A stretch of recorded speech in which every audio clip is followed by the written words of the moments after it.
I need to do like the wrap up on this. Okay. His tone became more normal the further into the speech he went, but there were still critical distinctions here from like the way Trump has acted previously. He's always been meandering. He's always rambled. None of that is new. For significant portions of this speech, he came across as genuinely uninterested in reading off the usual talking points in the teleprompter. Like he was racing through them. He didn't really seem to care that much. He wasn't like reveling in the applause of the audience. When he was wistful and going on his own, off teleprompter, when he was just saying what he wanted to say, he seemed kind of, I don't know, out of it, detached. Oh, they didn't kiss. Yeah, Melania probably hates him. Anyway, the vibes were really weird on this one. I think part of it is a genuine effort on the part of Trump and Trump's administration to go for something more of a unity ticket. Maybe they've realized that they were coming across so antagonistic that it was actually like an electoral sort of liability, you know? I don't know. I don't think all of it is the unity thing. I don't think all of it is the deliberate strategy. I think a lot of it is also Donald Trump legitimately being rattled after the assassination attempt, which can happen. That definitely happens. He brought up God a lot more than usual. He was wistful about stuff like illness, life, death, the people in the room, his family. I don't know. I don't think that Trump is doing this entirely for rhetorical reasons, because I don't think that Donald Trump is much of an actor. He lies all the time, but I think he's pretty honest when it comes to reading his behavior, if that makes sense. You know, I don't think he's very good at like constructing an artificial mood, if that makes any sense. He's pretty straightforward. They were definitely making an effort to come across as less antagonistic. Trump was not very energetic. He came across as a lot less energetic than his son, than Eric Trump, just a little bit ago. I don't know, man. This was interesting. It was interesting conceptually. In terms of the actual speech, it was painfully boring. I can't believe I sat through all that. A win for ADHD, if there ever was one. I think it's just the near-death experience and it'll wear off. It might. I can't make any predictions about his future behavior. I can only say that the behavior was distinct. I will say this much, though. I bet you, dollars to donuts, that the mass majority of Republican supporters were expecting Trump to come out with a fiery vengeance speech. I bet you. After a failed assassination attempt, I bet they wanted him to do the attempt on my life has left me scarred. You know, that business. I didn't know whether we were going to go that direction or whether we were going to go for the more conciliatory unity ticket. But honest to God, it was just, I don't know. I'm hopeful. I don't think the sauce was there. Even if the unity ticket thing ends up playing well, even if that ends up being a good electoral strategy, there is no denying, especially for the first half, that he came across as, yeah, pretty weak. Pretty weak. I don't know, man. I don't know. Crazy times.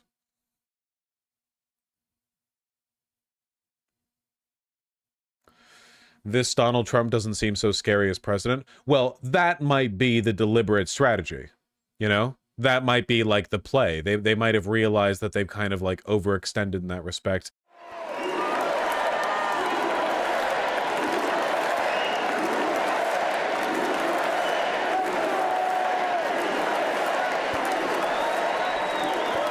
Thank you very much. Thank you very, very much. Wow.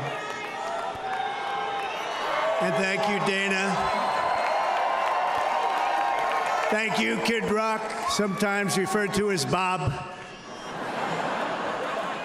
And thank you, Lee, right from the beginning. Thank you very much. What a talent. What a beautiful, beautiful soul. Thank you. I think it was shit, personally. Friends, delegates, and fellow citizens, I stand before you this evening with a message of confidence, strength, and hope. 4 months from now, we will have an incredible victory, and we will begin the 4 greatest years in the history of our country. Surprisingly Together we low will energy launch start. a new era of safety, prosperity, and freedom for citizens of every race, religion, color, and creed. The discord and division in our society must be healed. We must heal it quickly. As Americans, we are bound together by a single fate and a shared destiny. We rise together or we fall apart.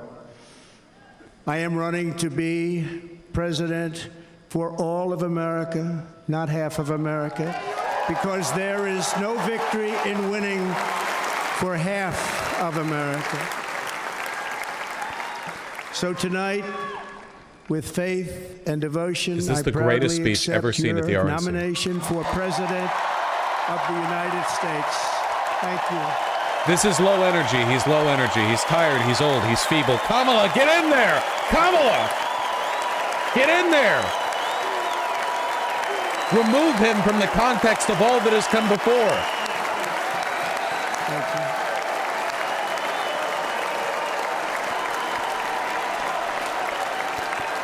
Thank you very much.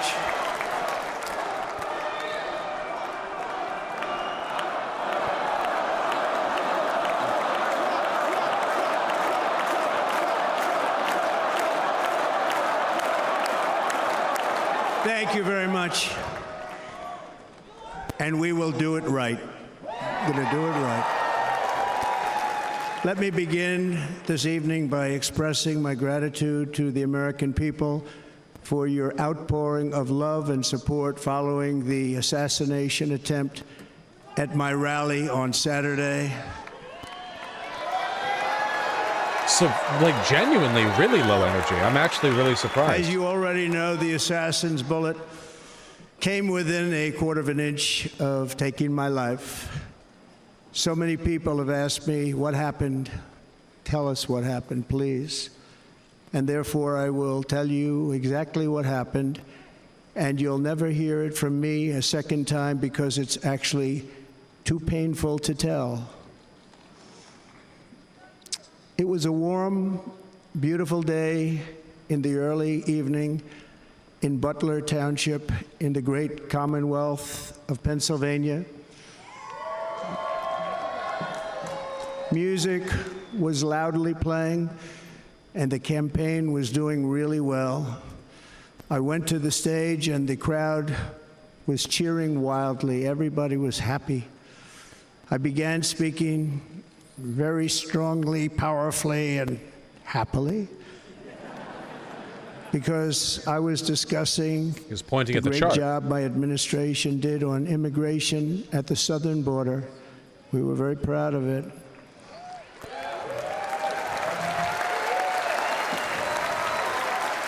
Behind me and to the right was a large screen that was displaying a chart of border crossings under my leadership. The numbers were absolutely amazing. In order to see the chart, I started to, like this, turn to my right and was ready to begin a little bit further turn, which I'm very lucky I didn't do, when I heard a loud whizzing sound and felt something hit me really, really hard on my right ear. I said to myself, wow, what was that? It can only be a bullet. And moved my right hand to my ear, brought it down. My hand was covered with blood, just absolutely blood all over the place. I immediately knew it was very serious, that we were under attack, and in one movement proceeded to drop to the ground. Bullets were continuing to fly as very brave Secret Service agents rushed to the stage, and they really did. They rushed to the stage.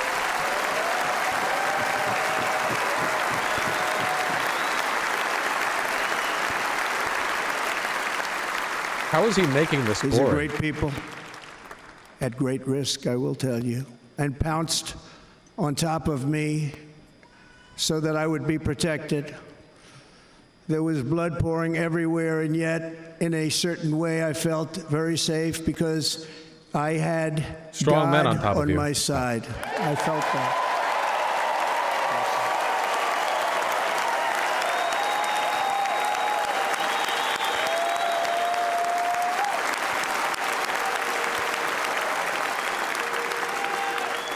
The amazing thing is that prior to the shot, if I had not moved my head at that very last instant, the assassin's bullet would have perfectly hit its mark, and I would not be here tonight. We would not be together. The most incredible aspect of what took place on that terrible evening in the fading sun was actually seen later. In almost all cases, as you probably know, and when even a single bullet is fired, just a single bullet, and we had many bullets that were being fired, crowds run for the exits or stampede, but not in this case. It's very unusual.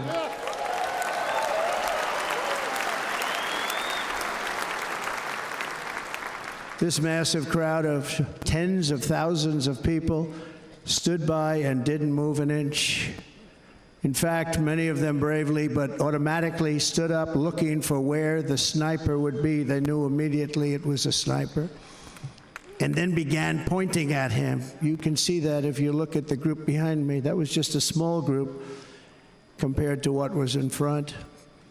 Nobody ran, and by not stampeding, many lives were saved. But that isn't the reason that they didn't move. The reason is that they knew I was in very serious trouble. They saw it. They saw me go down. They saw the blood and thought, actually most did, that I was dead. They knew it was a shot to the head. They saw the blood. And there's an interesting statistic. The ears are the bloodiest part. If something happens with the ears, they bleed more than any other part of the body. For whatever reason, the doctors told me that. I have the bloodiest ears, why is there folks. so much blood? He said, it's the ears. They bleed more. So we learned something, but they just, this beautiful crowd, they didn't want to leave me. They knew I was in trouble. They didn't want to leave me. And you can see that love written all over their faces. Incredible people. They're incredible people. Bullets were flying over us, yet I felt serene. But now the Secret Service agents were putting themselves in peril. They were in very dangerous territory. Bullets were flying right over them, missing them by a very small amount of inches. And then it all stopped. Our Secret Service sniper, from a much greater distance, and with only one bullet used, took the assassin's life, took him out. They're calling him the greatest sniper of all time. I'm not supposed to be here tonight. Not supposed to be here.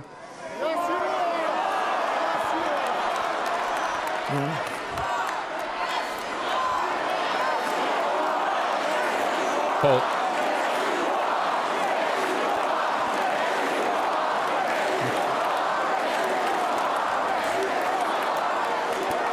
Thank you. But I'm not. And I'll tell you, I stand before you in this arena only by the grace of Almighty God.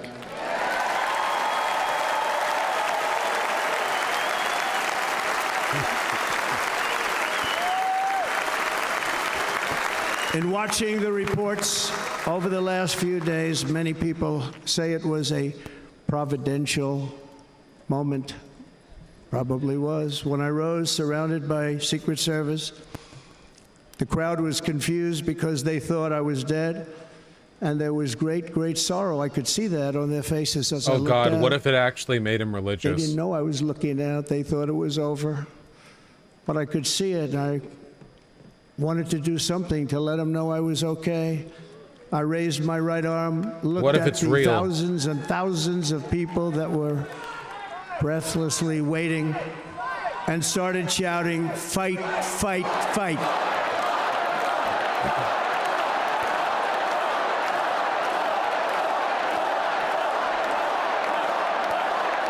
Thank you. Once my clenched fist went up, and it was high into the air. You've all seen that. The crowd realized I was okay and roared with pride for our country like no crowd I have ever heard before. Never heard anything like it. For the rest of my life, I will be grateful for the love shown by that giant audience of patriots that stood bravely on that fateful evening in Pennsylvania. Tragically, the shooter claimed the life of one of our fellow Americans, Corey, comparator, unbelievable person, everybody tells me. Unbelievable. And seriously wounded, two other great warriors, spoke to them today. David Dutch and James Copenhaver, two great people. I also spoke to all three families of these tremendous people. Our love and prayers are with them, and always will be. We're never going to forget them. They came for a great rally. They were serious Trumpsters, I want to tell you. They were serious Trumpsters, and still are. But Corey, unfortunately, we have to use the past tense. He was incredible. He was a highly respected former fire chief, respected by everybody. Was Not me. accompanied by his wife, Helen, incredible woman. I spoke to her today, devastated, and two precious daughters. He lost his life selflessly, acting as a human shield to protect them from flying bullets. He went right over the top of them and was hit. What a fine man he was.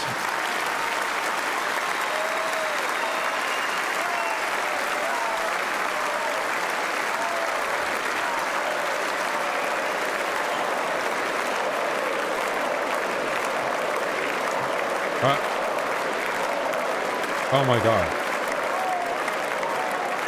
Oh my fucking God.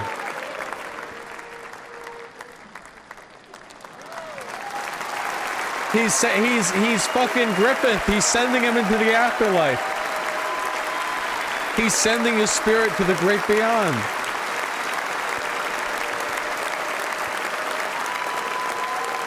It's a low kiss.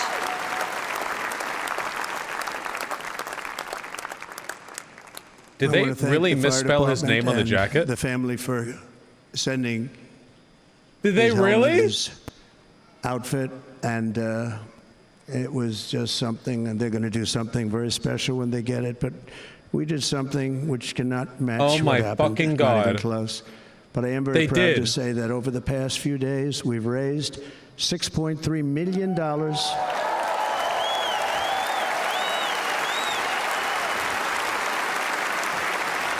For the families of David, James, and Corey, including from a friend of mine, just called up. He sent me a check right here. I just got it. $1 million. Okay. From Dan Newland. Thank you, Dan. And again, when speaking to the family, I told them, I said, well, I'm going to be sending you a lot of money, but it can't compensate. They all said the same thing. You're right, sir. We appreciate so much what you're doing, but nothing can take the place in the case of Corey. And the other two, by the way, they were very, very seriously injured, but now they're doing very well. They're going to be okay. They're going to be doing very well.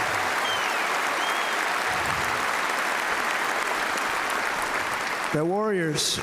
So now I ask that we observe a moment of silence in honor of our friend Corey.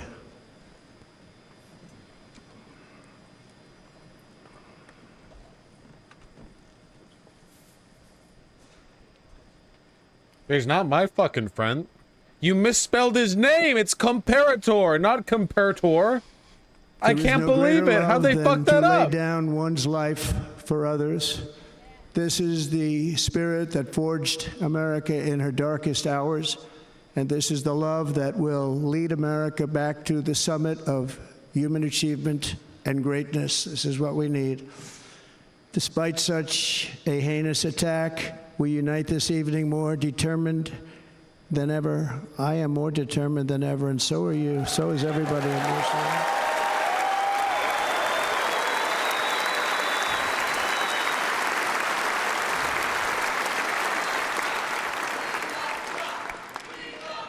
Thank you. Thank you very much.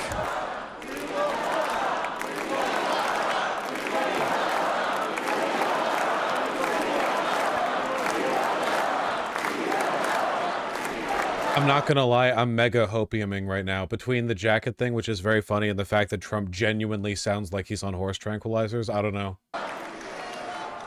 Our resolve is unbroken and our purpose is unchanged. Look at this. He doesn't even see that into it. The American people better than ever before.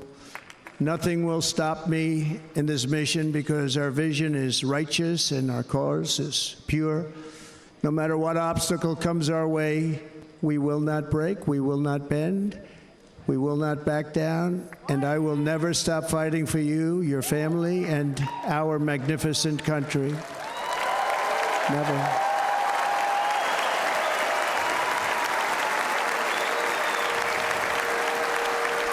And everything I have to give with all of the energy and fight in my heart and soul, I pledge to our nation tonight. Thank you very much. I pledge that to our nation. We're going to turn our nation around, and we're going to do it very quickly. Thank you. What? He sounds like he's wrapping up. This election should be about the issues facing our country and how to make America successful, safe, free, and great again.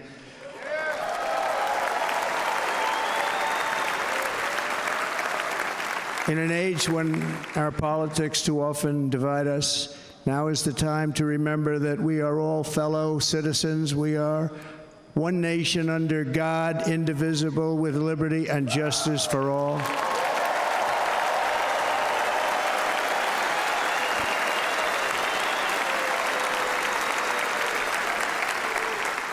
And we must not criminalize dissent or demonize political disagreement, which is what's been happening in our country lately at a level that nobody has ever seen before. In that spirit, the Democrat Party should immediately stop weaponizing the justice system and labeling their political opponent as an enemy of democracy. Yeah, did the shooting actually, like, rattle his brain? Especially since that is not true. In fact, I am the one saving democracy for the people of our country.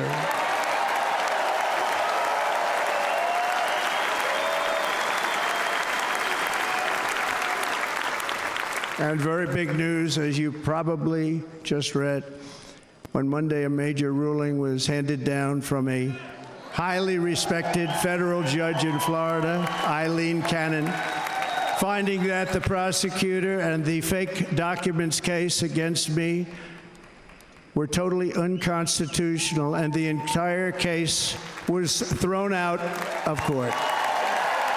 With all of that publicity, thrown out of court. If Democrats want to unify our country, they should drop these partisan witch hunts, which I have been going through for approximately 8 years. And they should do that without delay and allow an election to proceed that is worthy of our people. We're going to win it anyway, but worthy of our people. On this journey, I am deeply honored to be joined by my amazing wife, Melania.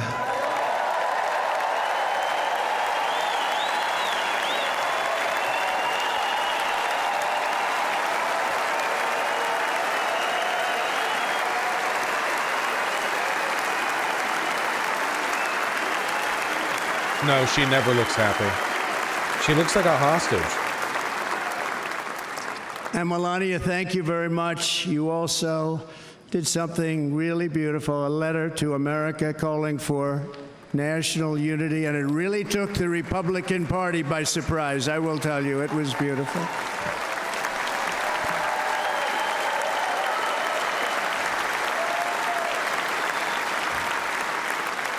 In fact, some very serious people said that we should take that letter and put it as part of the Republican platform. That would be an honor, wouldn't it?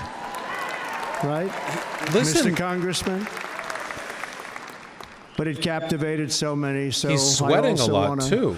Thank my entire family for being here, Don, Kimberly, Ivanka and Jared, Eric and Lara, Tiffany and Michael, Barron. We love our Barron.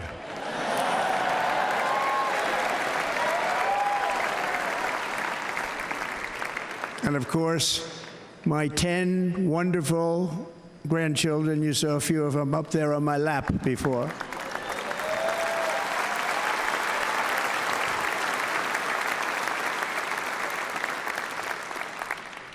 And how good was Dana? Was Dana good? I mean, was he good? This is a complete tone shift. Is this going to continue? Probably the only vacation he's had in about maybe ever, because he works, but about 10 years with his wife, very far away. I won't tell you where, but very, very far away. Beautiful place. And my people called, and he said, "Yeah, I won't be able to do it. This is many, many years. I promised my wife I can't do it." And they came in, they said, "Dana won't be able to do it," because he was my first, second, and third choice.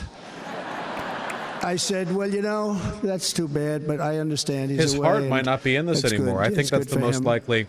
Pardon the pause. I think it's important. I think that's the most likely. It could be PTSD. It's also possible that, like, you get so caught up in the game, something like a near-death experience can legitimately just kind of, like, rattle your, like, do why care anymore? Like, man, it is entirely possible the man actually would rather just be, like, eating food or chilling with his family or whatever. That's actually possible. Like, that can happen when your brain gets rattled. What was it? About 30 minutes later, she came back in, "Sir, maybe, I don't know. He's going to do it."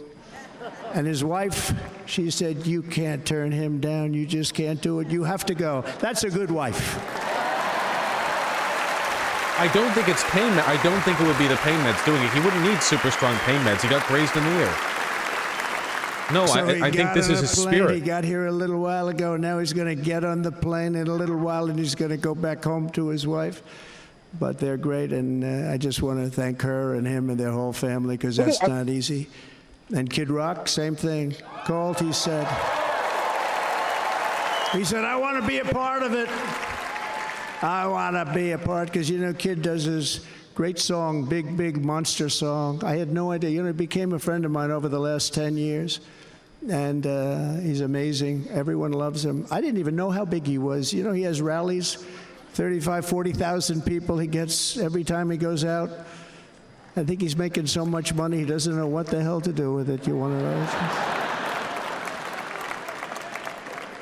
And then we have my other friend, and I've known him so long, and we took that song, and it was a big success, but we made that.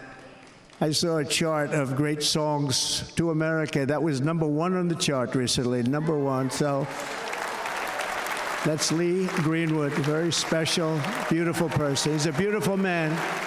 He is acting like somebody whose heart is no longer in it, and he's wistfully all wanted to be here. They called reflecting on his relationships. Hulkster? How good was he? Is he up? Where is he? Boy, oh boy.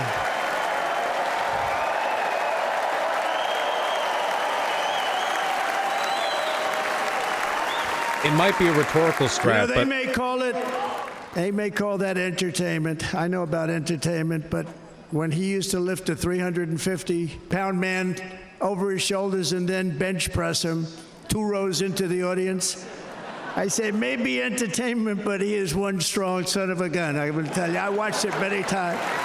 There aren't a lot of entertainers that can do that, right? I don't think he could keep that act up. Thank you very much. I don't think Trump can act Followed well. by Eric.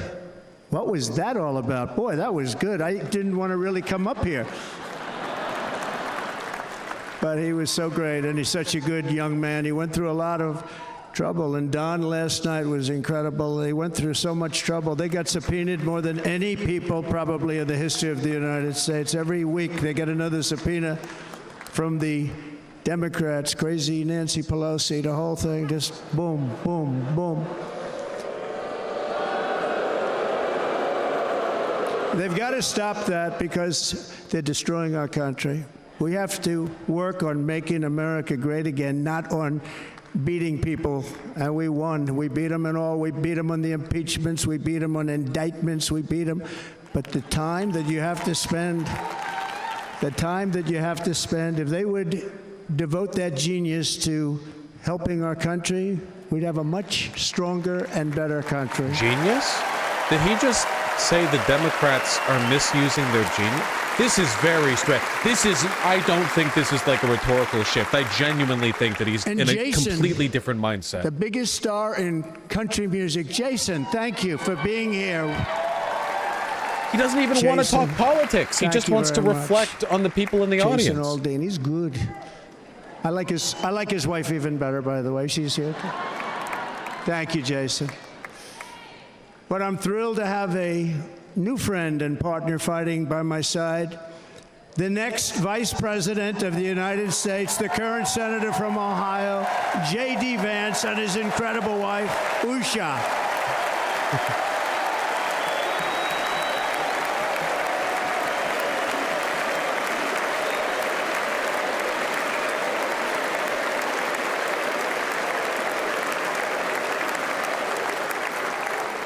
He's going to be a great Vice President. He's going to be great. He'll be with this country and with his movement, greatest movement in the history of our country.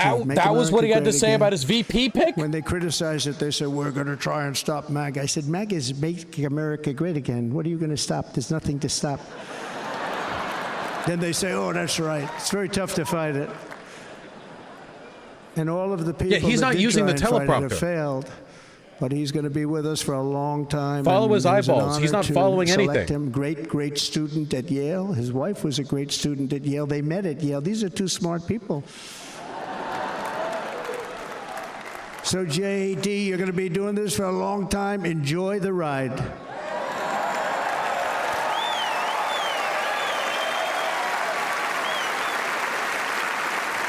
And a very special thank you to the extraordinary people of Milwaukee and the great state of... Oh, there they are. There they are. You are so easy to spot. And Green Bay's going to have a good team this year, right? They're going to have a good team. They're going to have a good team. Most of the audience doesn't like it, but it's true. You're going to have a very good team this year. And by the way, Wisconsin, we are spending over $250 million here creating jobs and other economic development all over the place. So I hope you will remember this in November and give us your vote. I am trying to buy your vote. I'll be honest about that.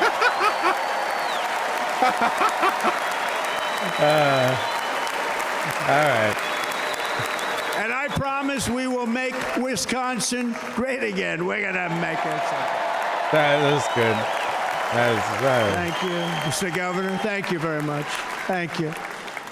I'm here tonight to lay out a vision for the whole nation, to every citizen, whether you're a young or old man or woman, Democrat, Republican, or independent, black or white, Asian or Hispanic. I extend to you a hand of loyalty and of friendship. Together we will lead America to new heights of greatness like the world has never seen before. We were right there in the first term.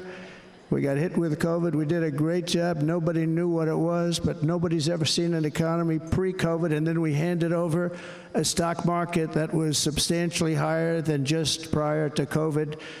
Coming in, did a great job. Never got credit for that. We got credit for the war and defeating ISIS and so many things, the great economy, the biggest tax cuts ever, the biggest regulation cuts ever, the creation of Space Force, the rebuilding of our military. We did so much.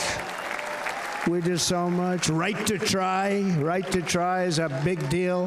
He's skimming the We got right to teleprompter. try. They were trying to get that for He's just 52 rushing through it. years. He's rushing through the Somebody teleprompter. is terminally ill, and hopefully there's nobody in this audience, but it does happen a lot. They're terminally ill and they can't use our new space-age drugs and other things that we are way ahead. We have the greatest doctors in the world, the greatest laboratories in the world, and you can't do it. They've been trying to get that approved for 52 years. Wasn't that easy? The insurance companies didn't want to do it. They didn't want the risk. The labs didn't want to do it because if it didn't work, people are pretty far down the line toward death. They didn't want to do it. The doctors didn't want to have it on their records, so I got everybody into an office. 52 years they tried. Sounds simple, but it's not. And I got them to agree that This can't somebody be the that needs it teleprompter. will, instead of going to Asia or Europe or someplace, or if you have no money, going home and dying, just die. We got them to sign an agreement, agree to it, where they're not going to sue anybody. They're going to get all of this stuff. They're going to get it really fast. And what's happened is we're saving thousands and thousands of lives. It's incredible. Right to try. This can't be rhetoric, It's dude. a great feeling. This is Under our unprecedented. He's leadership, never the talked United like this. States will be respected again. No nation will question our power. No enemy will doubt our might. Our borders will be totally secure. Our economy will soar. Rushing through the We will teleprompter return again. law He's and order to our streets, patriotism to our schools, and importantly, we will restore peace, stability, and harmony all throughout the world. But to achieve this future, we must first rescue our nation from failed and even incompetent leadership. We have totally incompetent leadership. This will be the most important election in the history of our country. Under the current administration, we are indeed a nation in decline. We have an inflation crisis that is making life unaffordable, ravaging the incomes of working and low-income families. look. He's not interested and at all crushing, when talking. just simply crushing our people From like the never teleprompter. before. They've never seen anything like it. We also have an illegal immigration crisis, and it's taking place right now as we sit here in this beautiful arena. It's a massive invasion at our southern border that has spread misery, crime, poverty, disease, and destruction to communities all I don't think he's across our bored. I land. think he's, Nobody's like, ever seen anything dissociating. like it.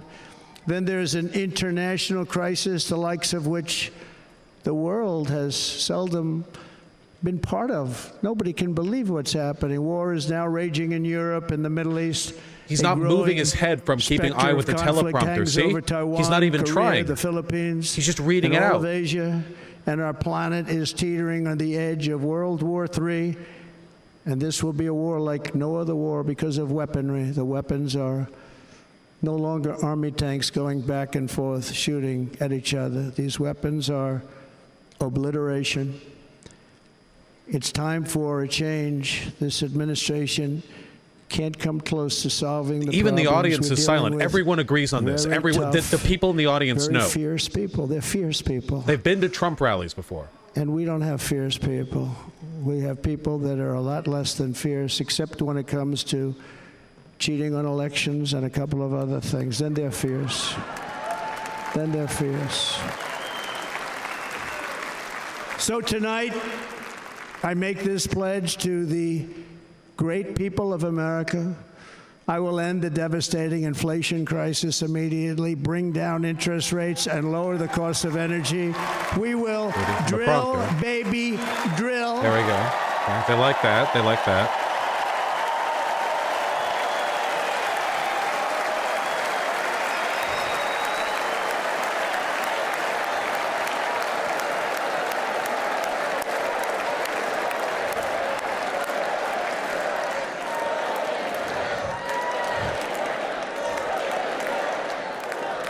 Can you believe what they're doing? But by doing that, we will lead a large-scale decline in prices. Prices will start to come down. Energy raised it. They took our energy policies and destroyed them. Then they immediately went back to them, but by that time, so much was lost. But we will do it at levels that nobody's ever seen before, and we'll end lots of different things. We'll start paying off debt and start lowering taxes even further. We gave you the largest tax cut We'll do it more.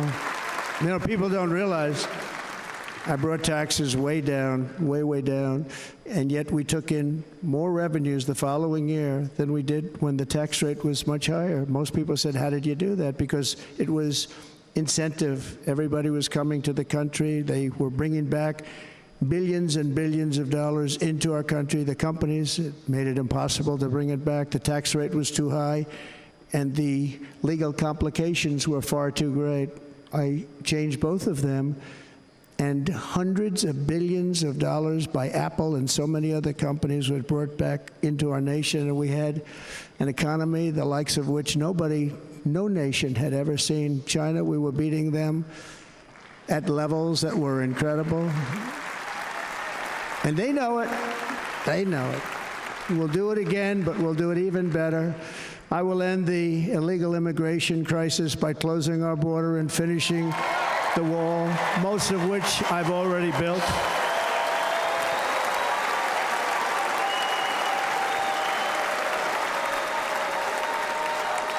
On the wall, we were dealing with a very difficult Congress, and I said, oh, that's okay, we won't go to Congress. I call it an invasion. We gave our military almost $800 billion. I said, I'm going to take a little of that money because this is an invasion, and we built, most of the wall is already built, and we built it through using the funds because what's better than that? We have to stop the invasion into our country that's killing hundreds of thousands of people a year. We're not going to let that happen. I will end every single international crisis that the current administration he just wants to race through the teleprompter, including the horrible war with Russia and Ukraine, which would have never happened if I was president, and the war caused by the attack on Israel, which would have never happened if I was president. Iran was broke. Iran had no money. Now Iran has $250 billion. They made it all over the last 2.5 years. They were broke. I watched the other day on a show called Deface the Nation. Has anyone seen it? And they had a congressman who was a Democrat say, well, whether you like him or not, Iran was broke dealing with Trump. I told China and other countries, if you buy from Iran, we will not let you do any business in this country, and we will put tariffs on every product you do send in of 100%. Russia has been buying from Iran, and we already have sanctions on Russia. And they said to me, well, I think that's about it. They weren't going to buy any oil. And they were ready to make a deal. Iran was going to make a deal with us. And then we had that horrible, horrible result that we'll never let happen again. The election result, we're never going to let that happen again. They used COVID to cheat. We're never going to let it happen again. And they took off all the sanctions, and they did everything possible for Iran.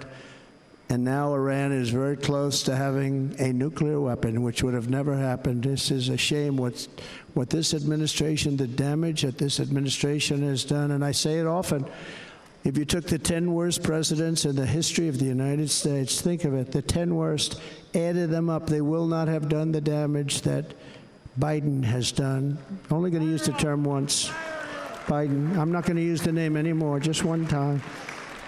The damage that he's done to this country is unthinkable. It's unthinkable. Together we will restore vision, strength, competence, and we're going to have a thing called common sense making most of our decisions, actually. It's all common sense. Just a few short years ago, under my presidency, we had the most secure border and best economy in the history of our country, in the history of the world. We had the greatest economy in the history of the world. We had never done anything like it. We were beating every country, including China, by leaps and bounds. Nobody had seen anything like it. We had no inflation, soaring incomes were going. No inflation? Nobody can believe it. You can't believe what happened 4 years ago is happening now in reverse.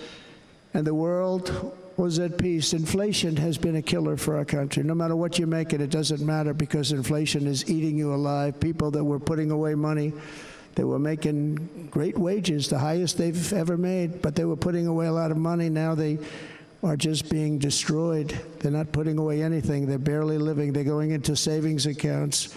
They're taking out their money to live because of inflation. Inflation, remember, it's called a country buster. You can go back to Germany from 100 years ago. You can go back to any country that suffered great inflation. We've suffered the worst inflation we've ever had.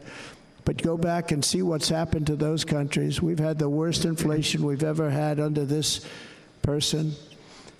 But in less than 4 years, our opponents have turned incredible success into unparalleled tragedy and failure. It's been a tremendous failure.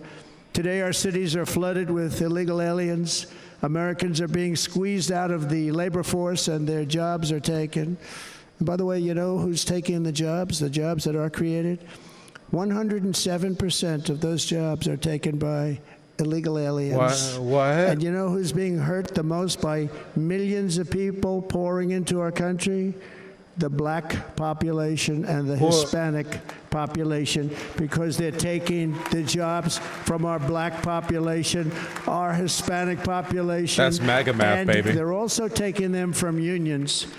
The unions are suffering because of it. Thank you. Thank you. I like you too. Thank you very much.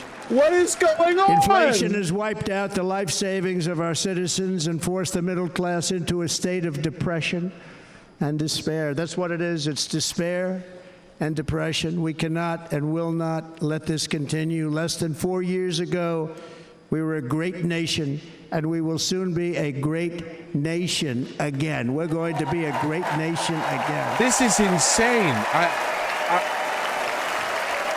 Genuinely. Thank you. With proper leadership, every disaster we are now enduring will be fixed, and it will be fixed very, very quickly. So tonight, whether you've supported me in the past or not, I hope you will support me in the future, because I will bring back the American dream. That's what we're going to do. You don't even hear about the American dream anymore. With great humility, I am asking you to be excited about the future of our country. Be excited. Be excited.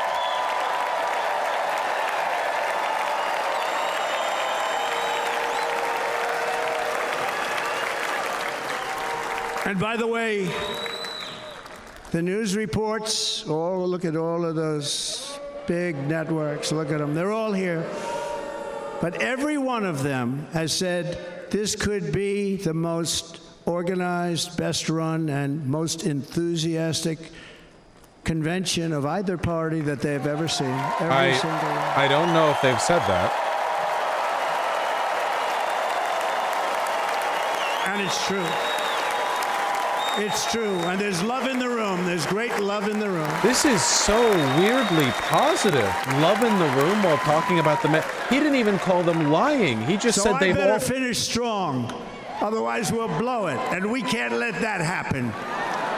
Now, this was great. All of the great people that spoke, and everybody hit a home run. I mean, there's not one that I can think of where I said, oh, gee, that wasn't great. Every single person. I refuse to be the only one. Don't do that to me. They're already getting ready. See, I gave them an idea.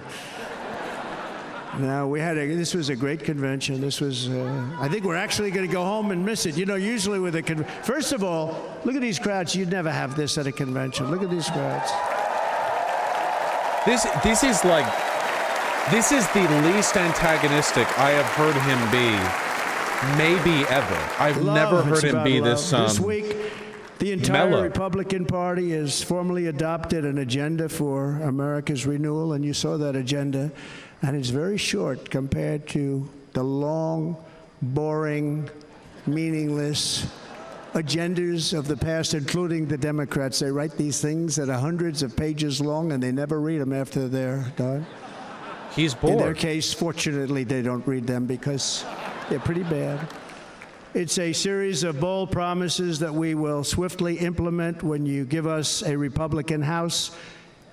And Mr. Speaker, thank you very much. We have our great Speaker of the House with us tonight, Mr. Speaker. Thank you very much.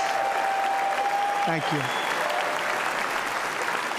A Republican Senate. We have many senators here. and send me back to our beautiful White House just a few short months from now. We're talking about just months. It can't come fast enough. We have to get it done. First, we must get economic relief to our citizens. Starting on day one, we will drive down prices and make America affordable again. We have to make it affordable. It's not affordable. People can't live like this. Under this administration, our current administration, groceries are up 57%, gasoline is up 60 and 70%, mortgage rates have quadrupled.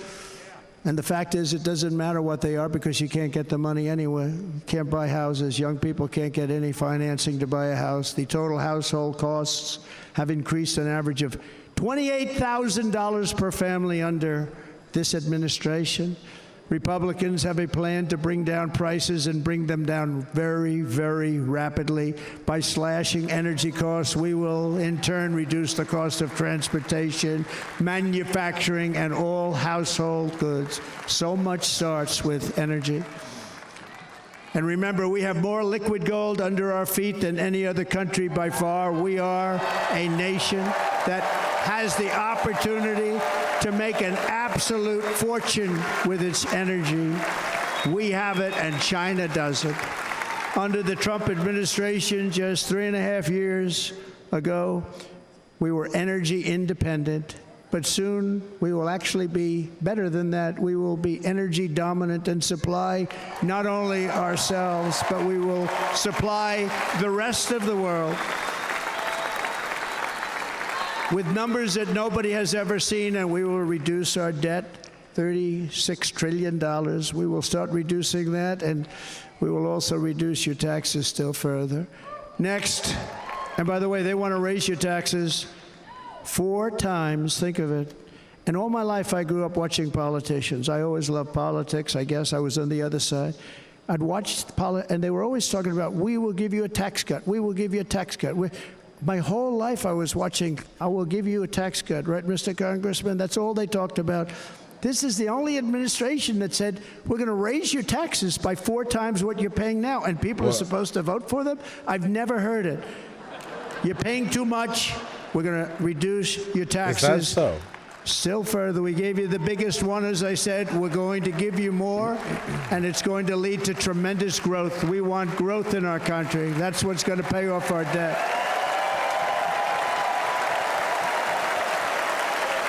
And next, we will end the ridiculous and actually incredible waste of taxpayer dollars that is fueling the inflation crisis. They spent trillions of dollars on things having to do with the Green New Scam. It's a scam. And that's caused tremendous inflationary pressures in addition to the cost of energy. And all of the trillions of dollars that are sitting there not yet spent, we will redirect that money for important projects like roads, bridges, dams, and we will not allow it to be spent on meaningless Green New Scam ideas.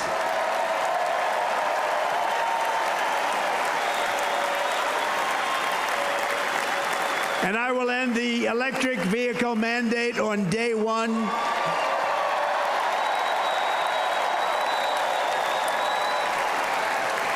Thereby saving the U.S. auto industry from complete obliteration, which is happening right now, and saving U.S. customers thousands and thousands of dollars per car. And right now, as we speak, large factories just started are being built across the border in Mexico. So with all the other things happening on our border, and they're being built by China to make cars and to sell them into our country, no tax, no anything. The United Auto Workers ought to be ashamed for allowing this to happen. And the leader of the United Auto Workers should be fired immediately. And every single auto worker, union and non-union, should be voting for Donald Trump, because we're going to bring back car manufacturing, and we're going to bring it back fast.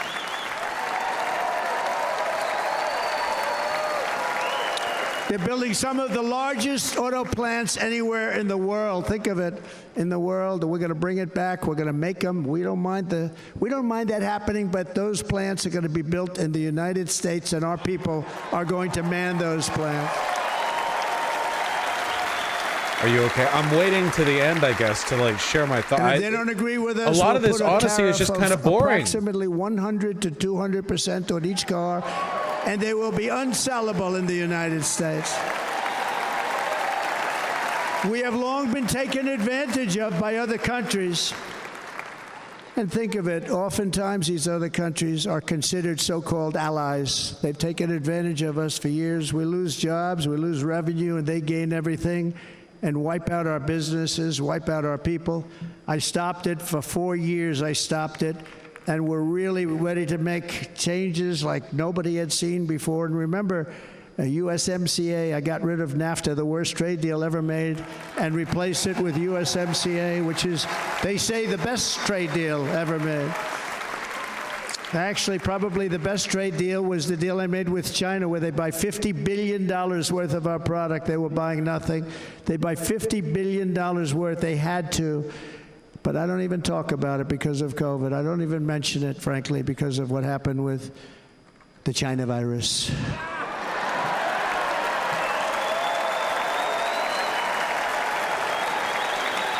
We will not let countries come in, take our jobs, and plunder our nation. They come and do that. They plunder our nation. The way they will sell their product in America is to build it in America. Very simple. Build it in America and only in America.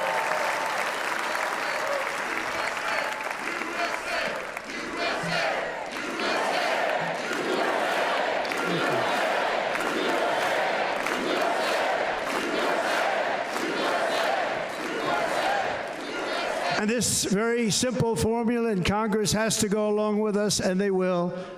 This very simple formula will create massive numbers of jobs. We will take over the auto industry again. And many, hundreds of thousands of jobs. We lost so many jobs over the years.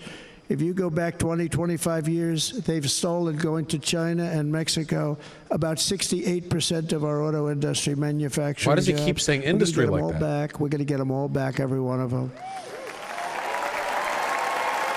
At the center of our plan for economic relief are massive tax cuts for workers that include something else that's turned out to be very popular, actually. Here it's very popular in this building and all those hotels that I saw that are so nice. I'm staying in a nice one. It's called no tax on tips. No tax on tips. No tax on tips.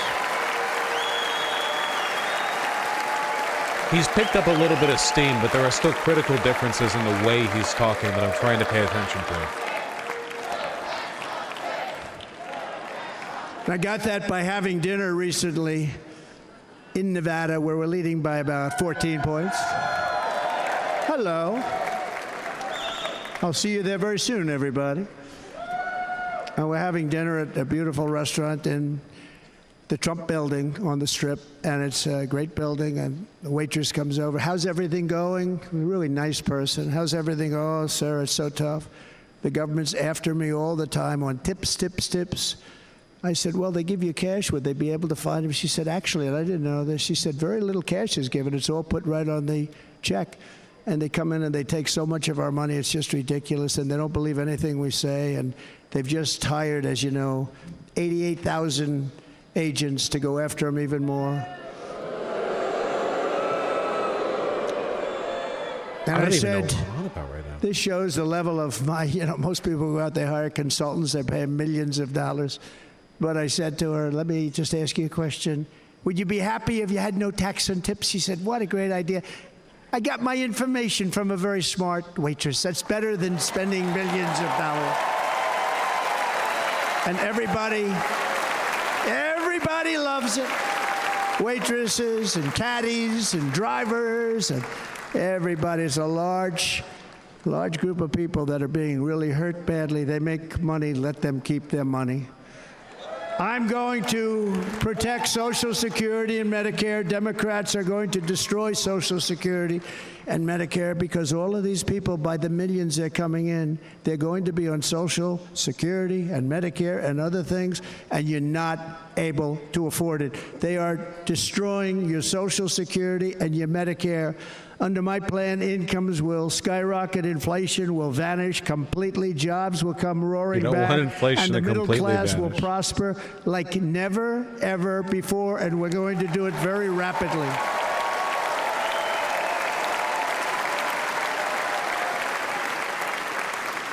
But no hope or dream we have for America can succeed unless we stop the illegal immigrant invasion, the worst that's ever been seen anywhere in the world. There's never been an invasion like this anywhere. Third world countries would fight with sticks and stones not to let this happen. The invasion at our southern border, we will stop it, and we will stop it quickly. You heard Tom Homan yesterday. Tom Homan, put him in charge and just sit back and watch. Brandon Judd, the Border Patrol, he's incredible. These guys, you know, they really, their job is a lot easier if they don't have to do anything, but they want to. They're patriots. Brandon Judd, Border Patrol, ICE. ICE goes out. You have to see what ICE does with MS-13. You have these are probably the worst gang, and ICE goes in there. And I know a lot of people in these rows here, and they're very tough people, but they don't want to do this job. They'll go into a pack of MS-13 killers. They're the worst, probably the worst gangs in the world. And we have thousands of them. I moved thousands and thousands out in my 4 years. We moved them out, and it was a pleasure. But ICE would go right into a pack of these killers, and you see fists flying, you see everything flying, and then they take them. They put them in a paddy wagon. They take them back, and they get them out of our country. And the other countries weren't accepting them back, and I called up and I said, tell them that we're not giving them economic aid anymore. And the next day I got calls from all of these countries that were terminated. Billions of dollars we spend on economic aid to countries that does us, frankly, no good.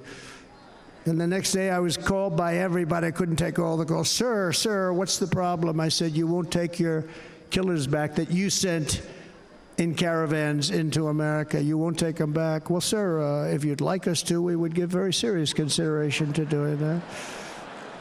And within 24 hours, they were being taken back. For years and years, when I first came in, they said President Obama tried to get him to go back, and they wouldn't accept him. They'd put planes on the runway so you couldn't lead the plane. They'd close the road so you couldn't take the buses. They'd all have to turn back.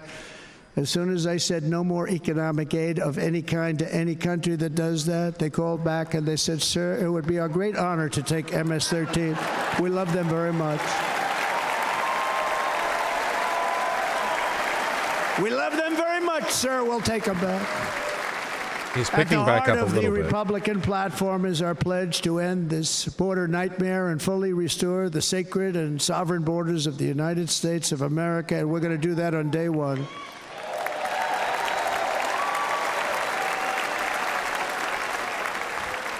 That means two things on day one, right? Drill, baby, drill, and close our borders.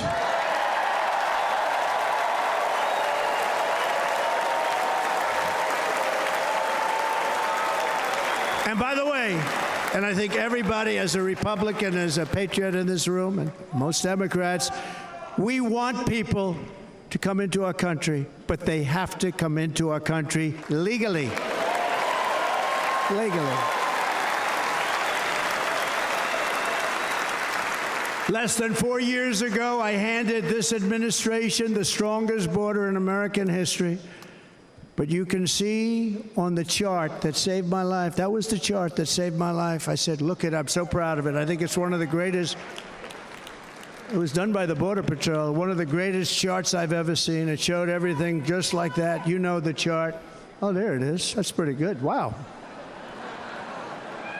Last time I put up that chart, I never really got to look at it. But without that chart, I would not be here today.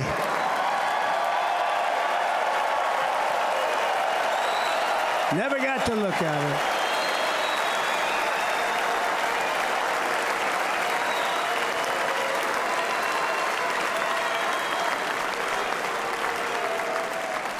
I said, you got to see this chart. I was so proud of it, and by the time I got to there, I never got to see it that day. But I'm seeing it now, and I was very proud. If you look at the arrow on the bottom, that's the lowest level, the one on the bottom, heavy red arrow. That's the lowest level of illegal immigrants ever to come into our country in recorded history, right there. Right there. And that was my last week in office. And then you see what happened after I left. Look at the rest. And if you go out a little bit further, it's getting to be a little bit old, but I love it anyway, right? But you can go much higher with those numbers. Look what happened right after that. The invasion began. We had the opposite. We stopped the invasion, but the invasion that we stopped was peanuts by comparison to what happened after I left. Look at what happened after I left. They took over our country. We ended all catch and release. We shut down asylum fraud. We stopped human trafficking and forged historic agreements to keep illegal aliens on foreign soil. We want them to stay on their soil. Under the Trump administration, if you came in illegally, you were apprehended immediately and you were deported. You went right back. The current administration terminated every single one of those great Trump policies that I put in place to seal the border. I wanted a sealed border. Again, come in, but come in legally. You know how unfair it is? So many people, hundreds of thousands of people have been working for years to come into our country, and now they see these people pour into our country at levels that are unprecedented. It's so unfair, and we're not going to do it. We're not going to stand for it. They suspended wall construction, ended remain in Mexico. We had a policy, remain in Mexico. You think that was easy to get from the Mexican government? But I said, you must give it to us. If you don't give it to us, there will be repercussions, and they gave it to us, but not easy. Canceled our Safe Third agreements, demolished Title 42, implemented nationwide catch and release. That's catch and release, where we catch them and release them into our country. We catch them and release them into Mexico. There's a slight difference. And took 93, this is the previous administration, 93 executive actions to throw open our border to the world. The entire world is pouring into our country because of this very foolish administration. The greatest invasion in history is taking place right here in our country. They are coming in from every corner of the earth, not just from South America, but from Africa, Asia, the Middle East. They're coming from everywhere. They're coming at levels that we've never seen before. It is an invasion indeed, and this administration does absolutely nothing to stop them. They're coming from prisons. They're coming from jails. They're coming from mental institutions and insane asylums. You know, the press is always on me because I say this. Has anyone seen Silence of the Lambs? The late, great Hannibal Lecter.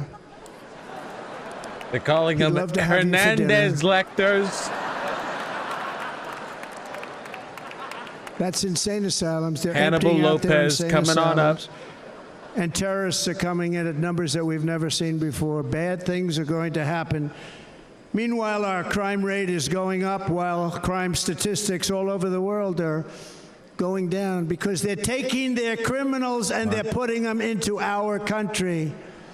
A certain country, and I happen to like the president of that country very much, but he's been getting great publicity because he's a wonderful shepherd of the country. He says how well the country's doing because their crime rate is down. And he said he's training all of these rough people. They're rough, rough, rough. He's training them. And I've been reading about this for 2 years. I think, oh, that's wonderful. Let's take a look at it. But then I realized he's not training them. He's sending all of his criminals, his drug dealers, his people that are in jails, he's sending them all to the United States. And he's different in that he doesn't say that. He's trying to convince everybody what a wonderful job he does in running the country. Well, he doesn't do a wonderful job. And by the way, if I ran one of the countries, many countries, many countries from all over, I would be worse than any of them. I would have had the place totally emptied out already. What country is he referring to? But we become a dumping ground for the rest of the world, which is laughing at us. They think we're stupid. And they can't believe that they're getting away with what they're getting away with, but they're not going to be getting away with it for long. That's what I can tell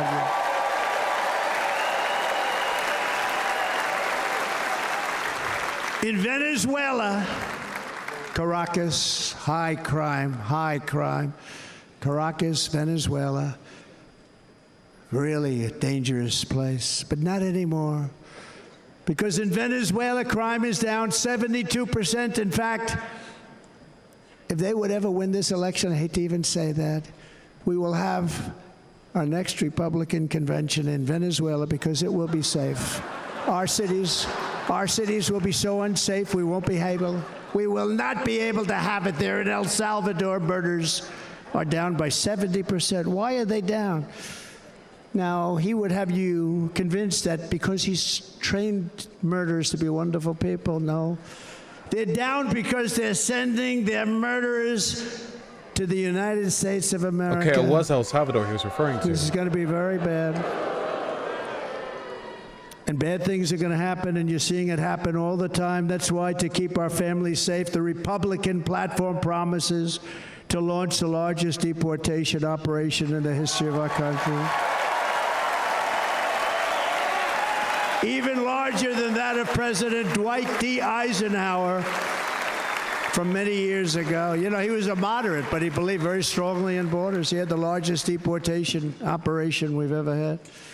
Just recently, I spoke to the grieving mother of Jocelyn Nungary, a wonderful woman, a precious 12-year-old girl from Houston who last month was tied up, assaulted, and strangled to death after walking to the convenience store just a block away from her house.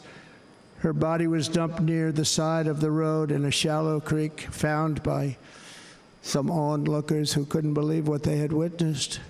Charged with Jocelyn's heinous murder are 2 illegal aliens from Venezuela who came across our border, were in custody, and were then released into the country by this horrible, horrible administration that we have right now.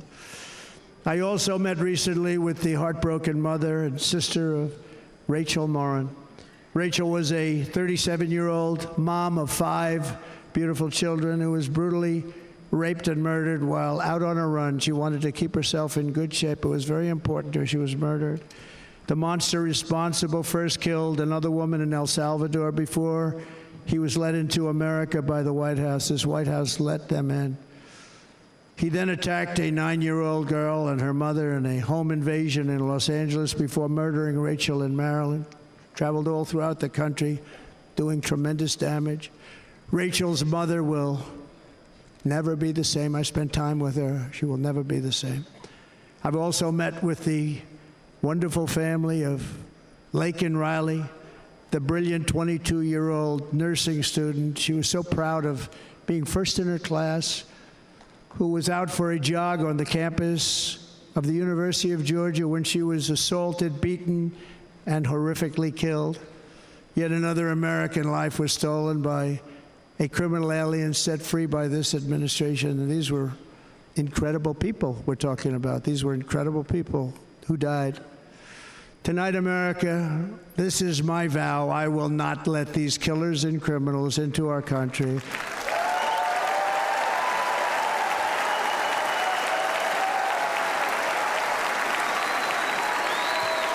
I will keep our sons and daughters safe. As we bring security to our streets, we will help bring stability to the world. I was the first president in modern times to start no new wars. You know, we were the toughest, we were the most respected. And you saw this. Hungry, strong country, run by a very powerful, tough leader. He's a tough guy. Press doesn't like him because he's tough. And he came out recently. They were asking him at an interview, the whole world is exploding. What's happening? What's going on? Viktor Orban, Prime Minister of Hungary, very tough man. He said, I don't want people coming into my country and blowing up our shopping centers and killing people. I think he explicitly said he didn't want black people coming in. Was it black and brown people? What is it? He spoke in favor of a white ethnic state. You got to bring President Trump back to the United States because he kept everybody at bay. He used a word I wouldn't use because I can't use that word, because you'd say it was braggadocious. The press would say he was a braggart. I'm not a braggart. But Viktor Orban said it. He said Russia was afraid of him. China was afraid of him. Everybody was afraid of him. Nothing was going to happen. The whole world was at peace. And now the world is blowing up around us. All of these things that you read about were not going to happen. Under President Bush, Russia invaded Georgia. Under President Obama, Russia took Crimea. Under the current administration, Russia is after all of Ukraine. Under President Trump, Russia took nothing.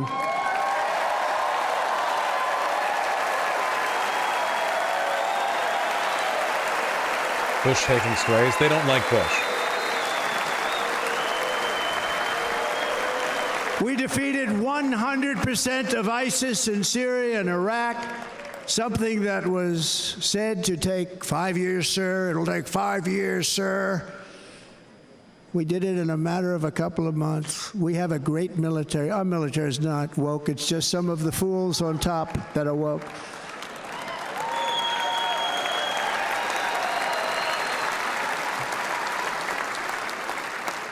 I got along very well. North Korea, Kim Jong-un, I got along very well with him. The press hated when I said that. How could you get along with him? Well, you know, it's nice to get along with somebody who has a lot of nuclear weapons or otherwise, isn't it?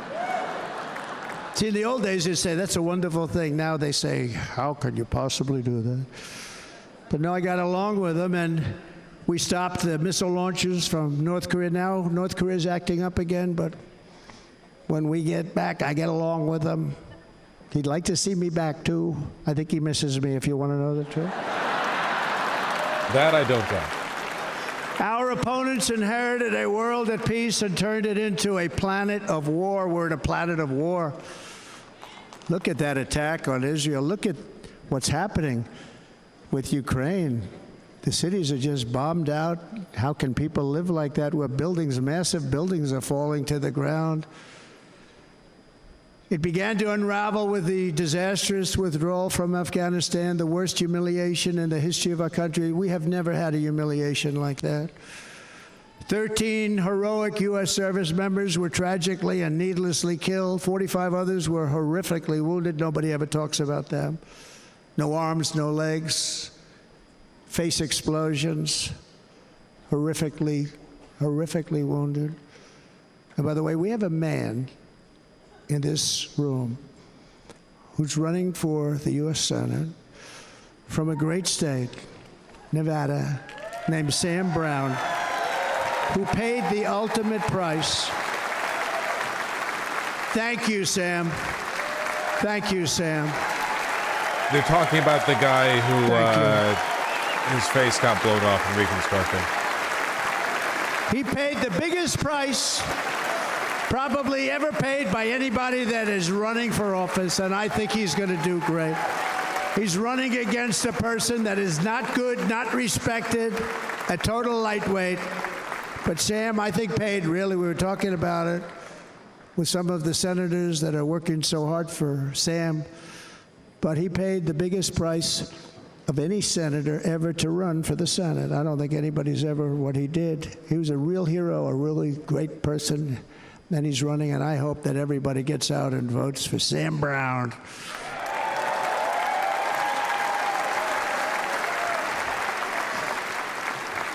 And we also left behind $85 billion worth of military equipment, along with many American citizens were left behind. Many, many American citizens, emboldened by that disaster. Russia invaded Ukraine. They saw this group of people that were incompetent. We took the soldiers out first. No, we're going to take the soldiers out second. If they would have followed my plan, we had a great plan.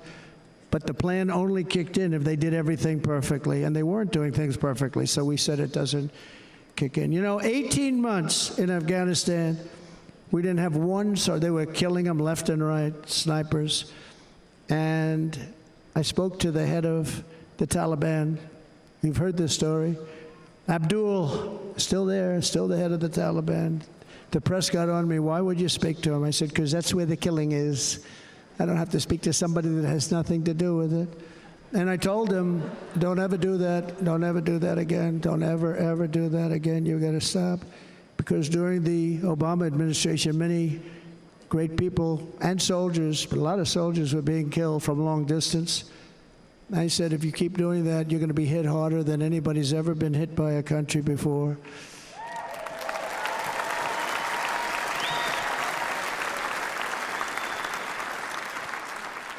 And he said, I understand, Your Excellency. He called me Your Excellency. I wonder if he calls the other guy Your Excellency. I doubt it. The other guy gave him everything. I mean, what kind of a deal was that? He walked out, We're at gave him approximately the everything. 1 hour mark now in the speech. You know that Feels like it's right been now, like 5 Afghanistan is hours, one of man. the largest sellers of weapons in the world. They're selling the brand new, beautiful weapons that we I've been trying gave to them. save my voice because But I don't think want of to it, cough. I he wanted to actually save said it to for me, like a "But bit at the why end. do you show me a picture of my home?" I said, you'll have to ask your people or one of your wives. But he could figure it out. And for 18 months, we had not one attack on an American soldier by the Taliban. 18 months.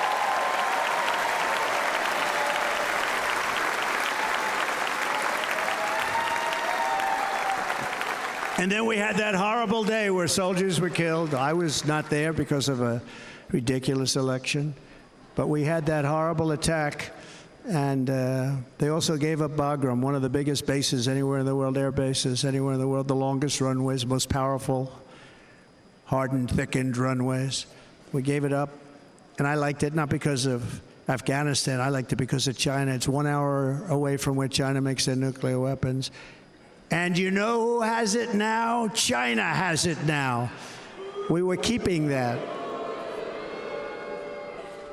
And now China is likewise circling Taiwan, and Russian warships and nuclear submarines are operating 60 miles off the coast in Cuba. Do you know that? No, the press refuses to write about it. If that were me running this country and we had nuclear submarines in Cuba, I will tell you that the headlines every day would be, what's wrong with our president? You don't even hear this. You're not hearing about this. Russia has nuclear submarines and warships 60 miles away, Mr. Congressman, from Miami, by the way, happens to be here. Correct? In Cuba. And that would not be stood for if it were somebody else. They don't want to mention it, but now maybe they will.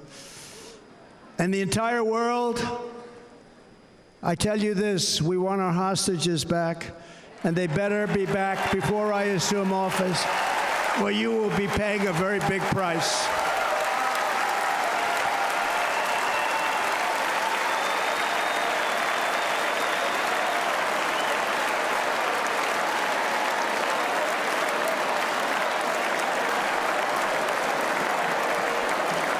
With our victory in November, the years of war, weakness, and chaos will be over. I don't have wars. I had no wars other than ISIS, which I defeated, but that was a war that was started. We had no wars. I could stop wars with a telephone call. I could stop wars with just a telephone call. If properly stated, it would never start. We will replenish our military and build an Iron Dome missile defense system to ensure that no enemy can strike our homeland. And this great Iron Dome will be built entirely in the USA. We're going to build it in the USA. And Wisconsin, just like I gave you that massive ship contract, and you're doing a very nice job, Governor, right? Thank you, Governor. And they're doing a great job. In fact, I had a little design change, and we gave them a tremendous for essentially what we used to call destroyers. These are now the most beautiful. They look like yachts. I said, we have to take the bow, and we have to make it a little nicer and a little point at the top instead of a flat nose. And the people at the shipyard said, this guy sort of knows what he's doing. We have the most beautiful ships, right, Governor? And everybody sitting over there. And it was a big contract that everybody wanted. I gave it to Wisconsin, but we're going to have a lot of that built right here in the state of Wisconsin and all other states. Israel has an Iron Dome. They have a missile defense system. 342 missiles were shot into Israel, and only one got through a little bit. It was badly wounded. It fell to the ground, but most of them are. And Ronald Reagan wanted this many years ago, but we really didn't have the technology many years ago. Remember, they called it Starship, spaceship, anything to mock him. But he was a very good president, very, very good. But now we have unbelievable technology. And why should other countries have this and we don't? No, we're going to build an Iron Dome over our country, and we're going to be sure that nothing can come and harm our people. And again, from an economic development standpoint, we're going to make it all right here. No more sending it out to other countries in order to help. It's America first. America first. We will unleash the power of American innovation, and as we do, we will soon be on the verge of finding the cures to cancer, Alzheimer's disease, and many other diseases. We're going to get to the bottom of it. You remember this gentleman that I don't want to mention other than one time I had to, because when you say you're the 10 worst, I had to do it. I didn't want anybody to be confused. But this man said, we're going to find a cure to cancer. Nothing happened. We're going to get to the cure for cancer and Alzheimer's and so many other things. We're so close to doing something great. But we need a leader that will let it be done. We will not have men playing in women's sports. That will end immediately.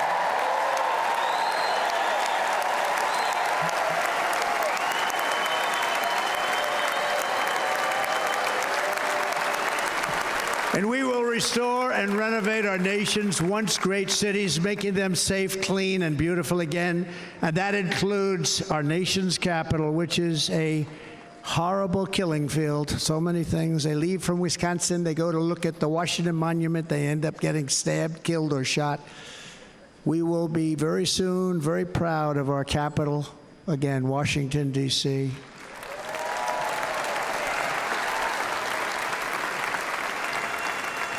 America is on the cusp of a new golden age, but we will have the courage to seize it. We're going to take it. We're going to make it a current. We're going to bring this into a golden age like never seen before. Remember this, China wants to do it, Japan wants to do it, all of these countries want to do it. Man. We have to produce massive amounts of energy if we're going to produce the new. If you look at some of the things that have been done and some of the things that we're going to do, but AI needs literally twice the electricity that's available now in our country. Can you imagine? Wait, is he? But instead, we're spending places where they recharge electric cars. They built Are we doing a Twitter tier anti-generative AI argument? Midwest. 8 charges for $9 billion. Think of them as a tank for filling up your gas. Think of it. They spent $9 billion on 8 charges, 3 of which didn't work. And if you were going to do this all over our country, this crazy electric mandate, if you're going to do this all, and by the way, I'm all for electric. They have their application. But if somebody wants to buy a gas-powered car, gasoline-powered car, or a hybrid, they're going to be able to do it. And we're going to make that change on day 1.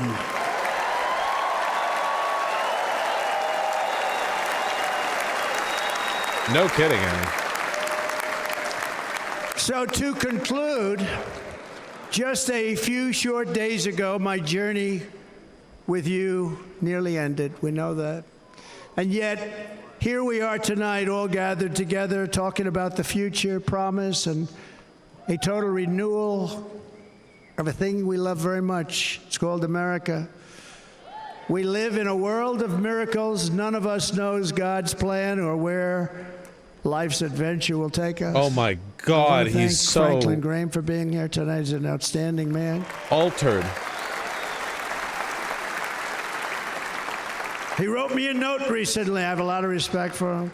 Sir, I love your storytelling. I think it's great in front of these big rallies. But, sir, please do me one favor. It won't make any difference.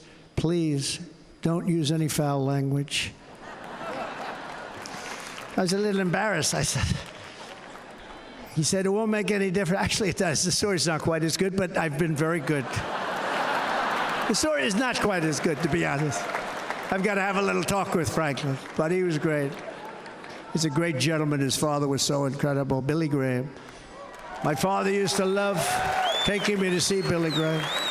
My father would take me to see Billy Graham at Yankee Stadium. He had the biggest rallies you've ever seen. He was a good rally guy, too.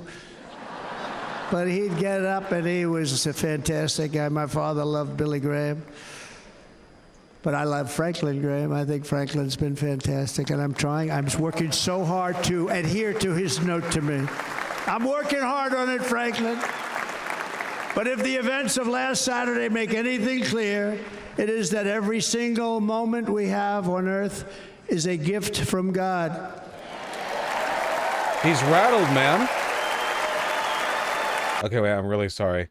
CBS News learns from the Buffalo Township Volunteer Fire Company that his name had been misspelled intentionally in his actual fire jacket because there was only enough space in the code for a certain number of letters. I call bullshit. I think they misspelled it accidentally and were too embarrassed / unaware to correct it. I just Googled and I found fire jackets that have more characters than that in the back label. I think they're covering their ass. I think they could have gone more. Whatever. We have to make the most of every day for the people and for the country that we love. The attacker in Pennsylvania wanted to stop our movement, but the truth is the movement has never been about me. It has always been about you. It's your movement. It's the biggest movement in the history of our country by far. Can't be stopped. It can't be stopped. It has always been about the hardworking, patriotic citizens of America. For too long, our nation has settled for too little. We settled for too little. We've given everything to other nations, to other people. You've been told to lower your expectations and to accept less for your families. I am here tonight with the opposite message. Your expectations are not big enough. They're not big enough. It is time to start expecting and demanding the best leadership in the world, leadership that is bold, dynamic, relentless, and fearless. We can do that. We are Americans. Ambition is our heritage. Greatness is our birthright. But as long as our energies are spent fighting each other, our destiny will remain out of reach, and that's not acceptable. We must instead take that energy and use it to realize our country's true potential and write our own thrilling chapter of the American story. We can do it together. We will unite. We are going to come together, and success will bring us together.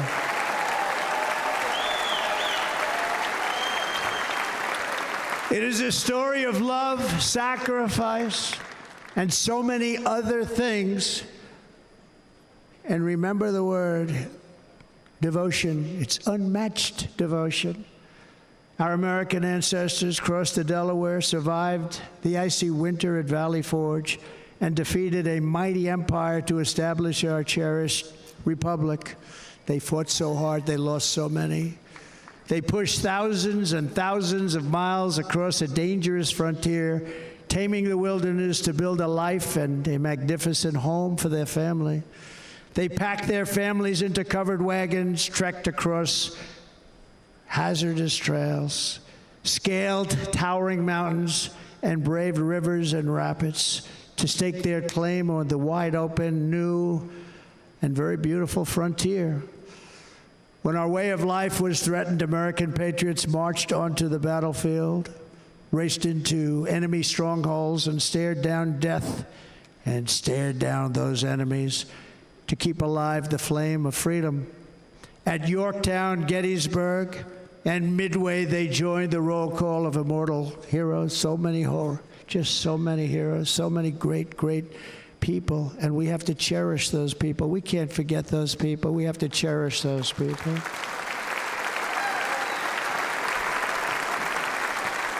And building monuments to those great people is a good thing, not a bad thing.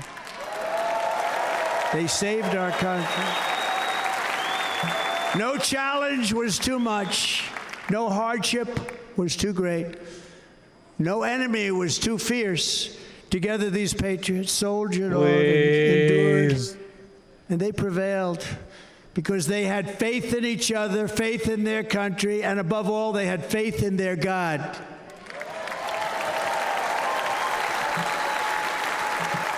Just like our ancestors, we must now come together, rise above past differences. Any disagreements have to be put aside and go forward, united as one people, one nation, pledging allegiance to one great, beautiful, I think it's so beautiful, American flag. Tonight I ask for your partnership, for your support, and I am humbly asking for your vote. I want your vote. Going to make our country great again. Every day I will strive to honor the trust you have placed in me, and I will never, ever let you down. I promise that. I will never let you down. Are we at the end? To all of the forgotten men and women who have been neglected, abandoned, and left behind, you will be forgotten no longer. We will press forward, and together we will win, win, win.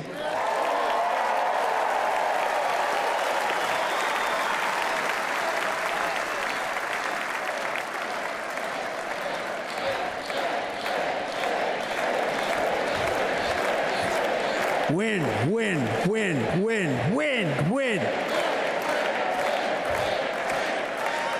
Nothing will sway us, nothing will slow us, and no one will ever stop us.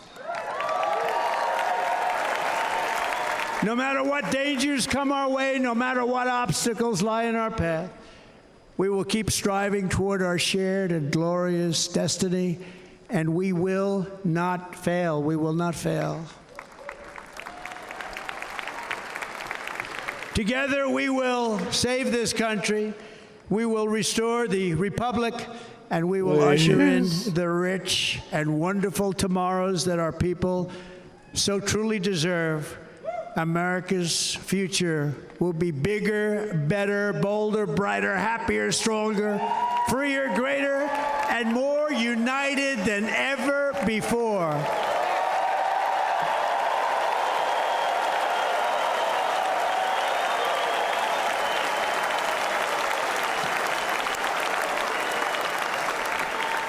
And quite simply put, we will very quickly make America great again. Thank you very much. Thank you very much, Wisconsin. God bless you. God bless you, Wisconsin, and God bless the United States of America, our great country. Thank you very much, everybody. Thank you. Thank God, get me out of here. Okay, apparently AOC is going live soon to talk about the Biden electoral situation. I'm kind of curious about that, so I want to take a look at that too. But before we do that, I need to do like the wrap up on this. Okay,